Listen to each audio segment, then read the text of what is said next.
Back in the 1980s, not every car was a soulless rust bucket destined for the scrap heap. Some were built so tough you'd swear they were forged out of stubbornness itself. They weren't flashy sports cars or luxury status symbols. These were the unkillable workhorses, the ones that kept starting on the coldest mornings, hauling impossible loads, and racking up odometer numbers most cars can only dream about. Which ones made the cut? Let's just say a few of these legends are still quietly running, decades after everyone forgot they existed. Pujo 505. When you think of rugged reliability, you probably picture Toyota or Mercedes, not a French sedan. But the Pujo 505 was the kind of car that laughed in the face of stereotypes. Launched in 1979 and running into the early 90s, the 505 was a strange blend. European comfort paired with tank-like durability. It didn't matter if you were gliding down a Paris boulevard or bouncing along a dirt track in West Africa. The 505 just kept going. The secret weapon was its range of engines, especially the 2.3 and 2.5-liter diesel units. These weren't high-strung performance machines. They were simple, mechanically injected power plants that could handle terrible fuel quality, blistering heat, and relentless miles without complaint. In many developing countries, mechanics would brag about these Peugeots surviving with fuel so dirty it would kill a modern car instantly. Keep oil in them, and they'd happily clock 500,000 miles. The suspension was another reason for its longevity. Peugeot engineers knew the 505 would be sold in some of the harshest regions on Earth, so they gave it long travel suspension that could soak up potholes the size of bathtubs. And it wasn't just tough, it was comfortable. That legendary French ride quality meant passengers could spend hours on rough roads without feeling beaten up. Inside, the materials were built for endurance. Hard-wearing fabrics, sturdy plastics, and simple dashboards resisted the cracks, squeaks, and rattles that plagued many 80s cars. Even in cars that have been in the sun for decades, you'll find seats that are still comfortable and switches that still click with precision. The 505's reputation became so strong that in parts of Africa and South America, it was the default taxi. Stories still circulate of drivers taking customers across multiple countries without a single breakdown, and when something did need fixing, parts were often interchangeable with other Peugeot models, keeping costs low and downtime short. Today, the 505 has faded from public memory, especially in the US, where Pujo pulled out of the market. But in the corners of the world where roads are rough and the nearest mechanic is days away, you might still see one rumbling along, proof that sometimes the most unexpected cars are the ones that simply refuse to die. Mitsubishi Mighty Max Dodge Ram 50. In the world of compact pickups, Toyota's Hilux usually hogs the spotlight, but if you were paying attention in the 1980s, you'd know there was another small truck quietly building a reputation for being just as indestructible. The Mitsubishi Mighty Max, also sold as the Dodge Ram 50 in the United States. These trucks didn't care about impressing your neighbors. They cared about getting the job done every single day. Under the hood, most Mighty Max and Ram 50 models came with Mitsubishi's 2.6-liter Astron 4-cylinder engine. It was an under-stressed workhorse, designed more for steady torque than speed. Horsepower wasn't headline-worthy, but the thing just wouldn't quit.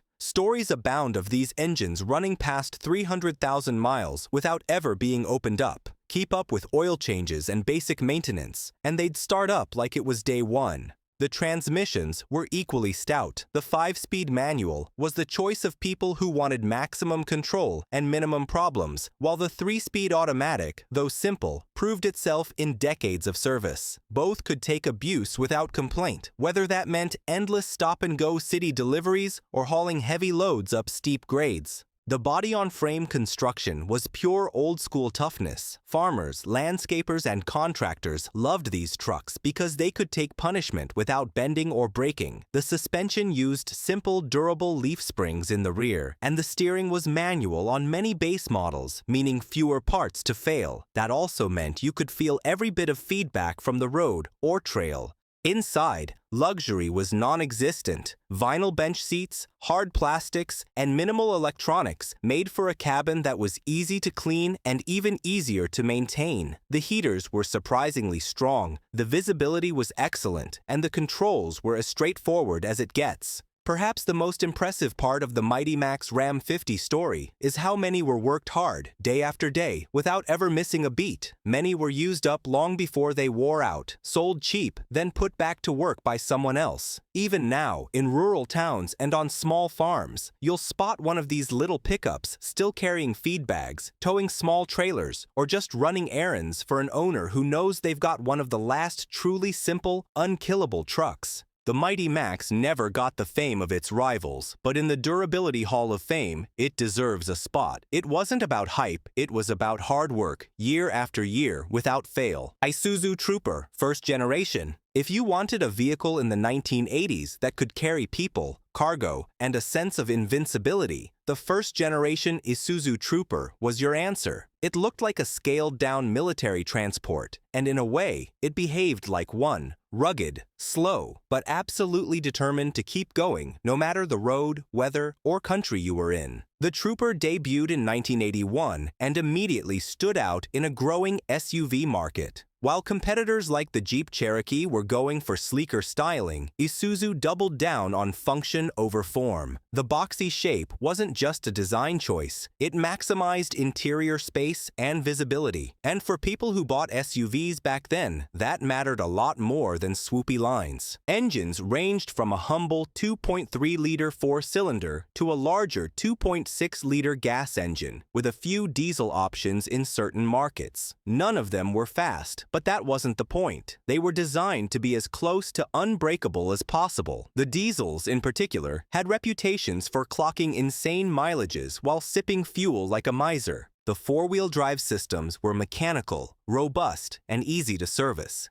You didn't need a computer to tell you how to engage them, just a good old-fashioned lever and a bit of muscle. The solid axles, tall ride height, and simple suspension made the Trooper a hit with off-road enthusiasts who wanted something that could crawl over rocks one day and commute the next. Inside, comfort was basic but practical. Hard plastics, straightforward gauges, and durable fabrics meant you could hose out the floor after a muddy camping trip and nothing would complain. You could fold down the rear seats for a massive, flat cargo space, making it perfect for hauling gear across town or across a border. The Trooper's global reputation grew quickly. It wasn't uncommon to see them working in remote oil fields, patrolling wildlife reserves, or serving as family haulers in small mountain towns. They didn't break down often, and when they did, repairs were simple and cheap. Today, the first-gen Trooper has been largely forgotten in the flood of modern SUVs with their big screens and delicate electronics. But in the places where survival depends on your vehicle starting every morning, these boxy Isuzus still pop up, usually with faded paint, a few dents, and an odometer that stopped counting 100,000 miles ago. Subaru Leon. Long before Subaru became famous for rally wins and turbocharged WRXs, it built something far less glamorous, but just as tough, the Subaru Leon. Sold in multiple body styles, sedan, wagon, coupe. The Leon was the quiet achiever of the 1980s, built to handle bad roads and worse weather without breaking a sweat. At the heart of the Leon was Subaru's flat-4 boxer engine, a layout they still use today. This design kept the center of gravity low, improving stability in snow and on slippery dirt roads. These engines weren't chasing high horsepower numbers. Instead, they were tuned for reliability and decent fuel economy. Keep the oil topped up, and they'd run for hundreds of thousands of miles without major issues. The real ace up the Leon's sleeve was its part-time four-wheel drive system. In an era when most affordable cars were still front-wheel drive, Subaru gave drivers the option to send power to all four wheels with the pull of a lever. In rural and snowy regions, this made the Leon an instant favorite. Farmers, ski lodge owners, and anyone living on unpaved roads swore by them. Rust was the Leon's biggest enemy, especially in areas where roads were salted in winter. But even when the body panels were showing holes, the mechanical bits just kept working. It wasn't unusual to see a rusty Leon still hauling wood, groceries, or kids to school, because replacing it simply wasn't necessary. Inside, the car was Spartan but sensible. Visibility was excellent, controls were intuitive, and the heater could practically cook you on a cold day. For many owners, that was all they needed. The Leon's reputation for going anywhere, slowly, perhaps, but always, made it a kind of unofficial ambassador for Subaru. People who drove one often stuck with the brand for life, trusting that a Subaru, no matter the model, would get them through the winter. Today, you'll still find Leonas in rural corners of North America and in parts of Australia and New Zealand, still serving as daily transport decades after rolling off the factory floor. They're a reminder that you don't need flash to build a car people trust with their lives. Toyota Cressida MX-73. If you've ever ridden in a Lexus LS and thought, wow, this is smooth, you owe a thank you to the Toyota Cressida. In the 1980s, the Cressida was Toyota's flagship sedan in many markets, and it was built with the kind of over-engineering that would later define Lexus. The MX-73 generation, built from 1984 to 1988, was the sweet spot. Under the hood sat the 5MGE inline-six, an engine shared with the contemporary Toyota Supra. It wasn't a fire breather, but it was silky smooth, refined, and nearly impossible to kill if serviced properly. Owners routinely racked up 300,000 miles without a rebuild, and many claimed the engine felt as smooth at the end as it did at the start. The automatic transmissions were another highlight. Built to handle more torque than the Cressida could produce, they were almost impossible to destroy in normal use. Shifts were buttery, and maintenance was straightforward. Inside, the Cressida felt more like a luxury car than a mainstream Toyota. Plush velour or leather seats, wood-look trim, and a dashboard packed with features like automatic climate control and premium audio were all standard fare. Despite the electronics, Toyota's attention to quality meant most of those systems still work today in surviving examples. The ride quality was where the Cressida really shone. The suspension was tuned for comfort, but retained enough composure to handle spirited driving. Long highway trips felt effortless, and road noise was minimal, especially impressive for a car of that era. The Cressida wasn't just sold in the United States. It was a hit in the Middle East, Australia, and New Zealand, often serving as a high-end taxi or executive shuttle. The combination of reliability, comfort, and understated style made it a favorite among those who wanted a dependable daily driver with a touch of class.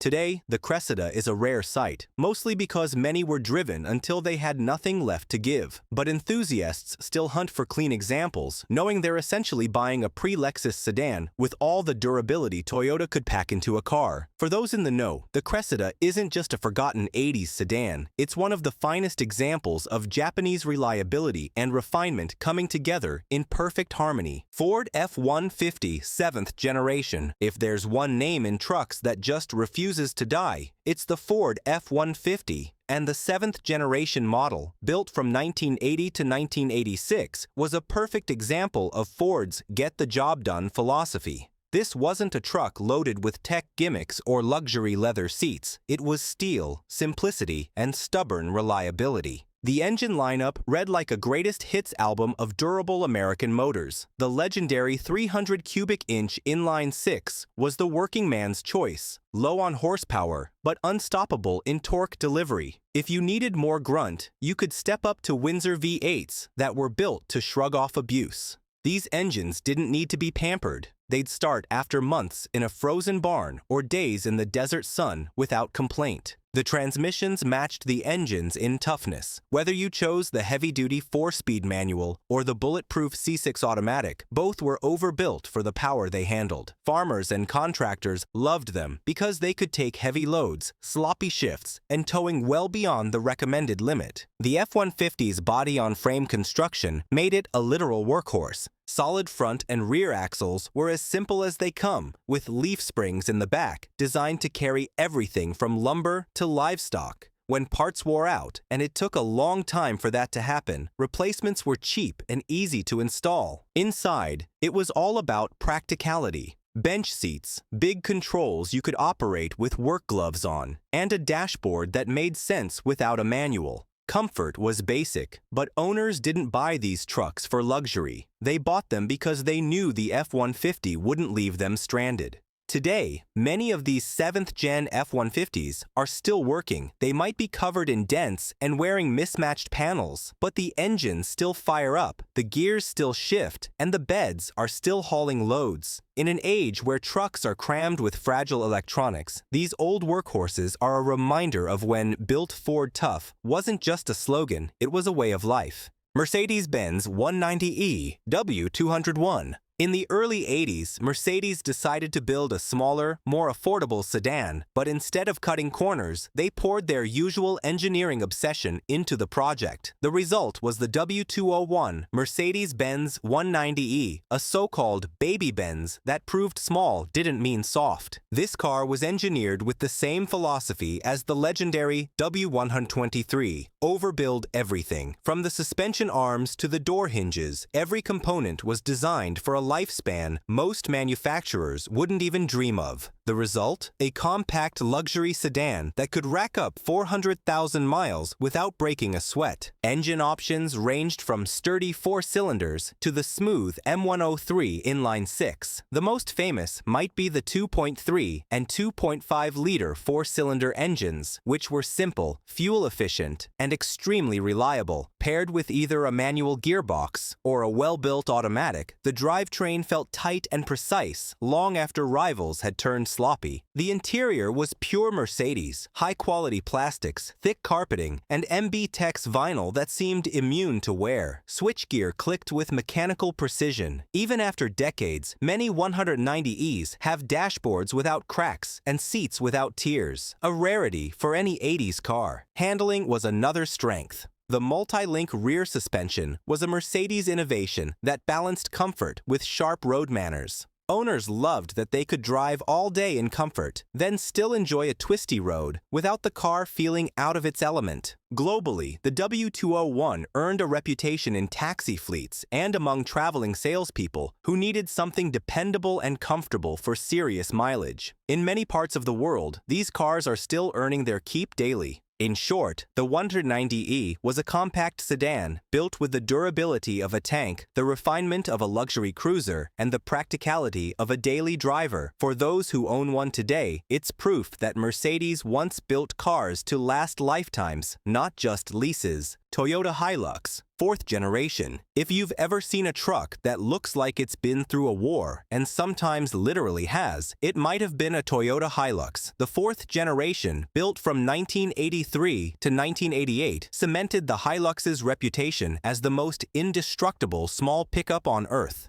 The heart of this legend was the 22R engine. This 2.4-liter 4-cylinder wasn't powerful, but it was famously overbuilt. Thick iron block, simple carburation in early years, fuel injection later, and an easy-to-service layout meant you could keep it running in the middle of nowhere with basic tools and some creativity. Owners have run these engines without oil or coolant for shocking distances, not recommended, but proof of their toughness. The Hilux's solid front and rear axles, mounted on a stout ladder frame, made it nearly unstoppable off-road. Farmers loved it because it could carry heavy loads over muddy fields. Off-road enthusiasts loved it because it could tackle trails that left other trucks stuck or broken. And in remote parts of the world, it became the go-to vehicle for anyone who absolutely needed to get somewhere, no matter the conditions. Inside, the Hilux was about as bare bones as it gets. Vinyl seats, rubber floors, and minimal electronics meant fewer things to break.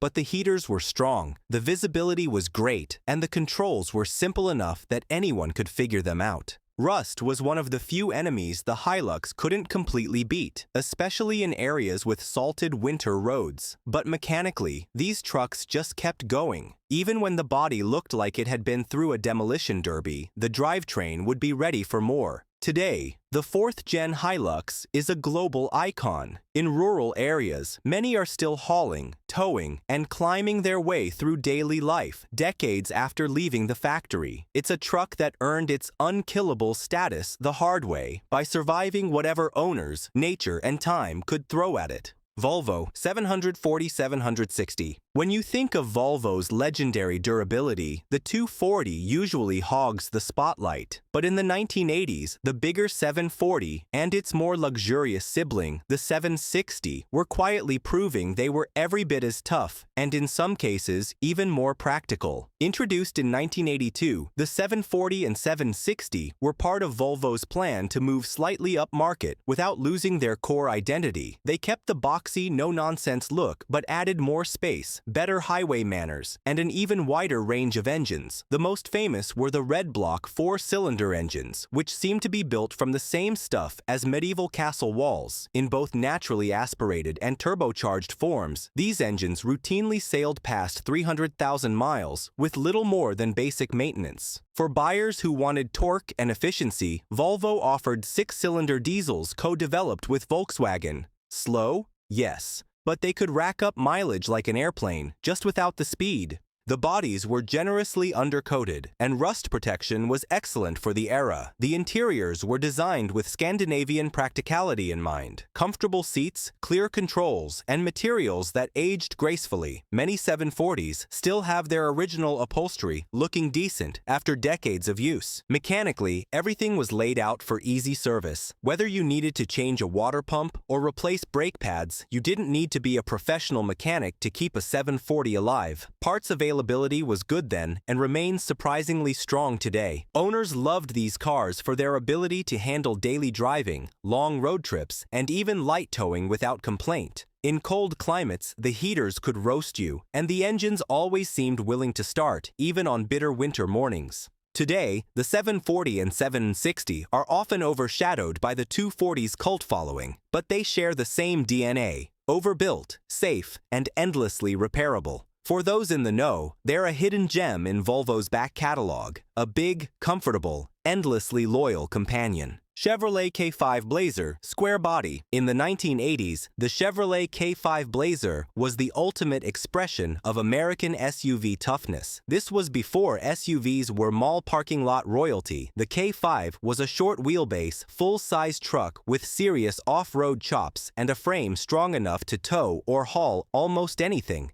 The square body generation, produced until 1991, offered a range of engines from the dependable small block 350 V8 to the torquey Detroit diesel 6.2. The gas V8s were simple and powerful, while the diesel offered remarkable longevity and fuel economy for such a big rig. Both had reputations for surviving years of abuse from owners who treated them more like work trucks than weekend toys. Underneath, the K5 rode on a stout ladder frame with solid axles front and rear. The four-wheel drive systems were as basic and bulletproof as they come. Manual locking hubs, a lever to shift the transfer case, and that was it. If something broke, it could be fixed in a driveway with hand tools. The removable rear roof section gave it a convertible-like feel, making it a favorite for summer adventures. But even with that removable top, the body was built tough enough to handle rough trails and deep snow without twisting itself apart. Inside, it was basic truck fare.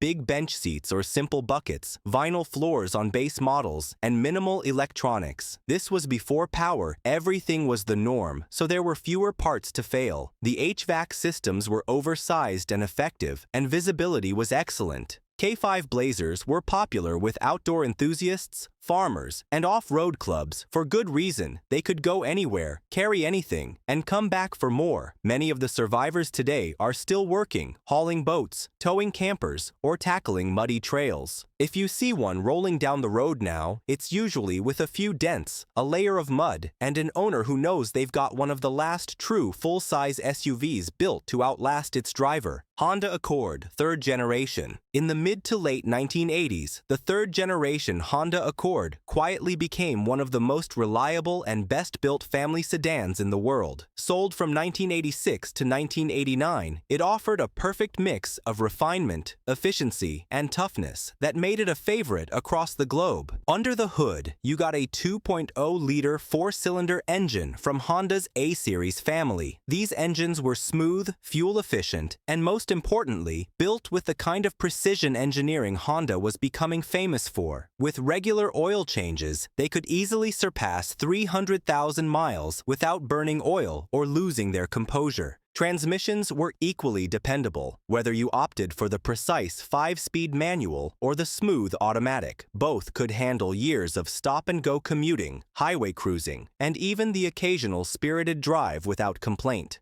Honda didn't skimp on suspension quality either. The double wishbone setup front and rear gave the Accord excellent ride comfort and stable handling. It was a system normally reserved for sports cars, but Honda put it in a family sedan and built it to last. Inside, the Accord struck a perfect balance between comfort and simplicity. The controls were logically laid out, the seats were supportive, and the materials resisted wear remarkably well. Even the factory radios and climate controls often still work perfectly in surviving cars. Rust prevention was better than average for the era, and while the body could still succumb in harsh climates, the mechanical reliability meant many owners kept driving their Accords well past the point where they might have replaced another car. Today, finding a clean third-gen Accord isn't easy because so many were simply driven into the ground, not because they broke, but because they just kept going until something else finally ended their run. For those lucky enough to find one now, it's a reminder of when Honda built cars with the single-minded goal of lasting as long as the driver wanted to keep them.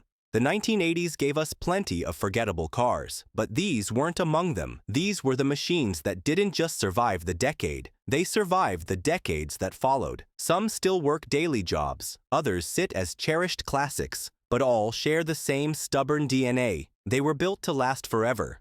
Which of these would you want in your driveway today? Drop your pick in the comments, hit that subscribe button, and keep the stories of these indestructible legends alive.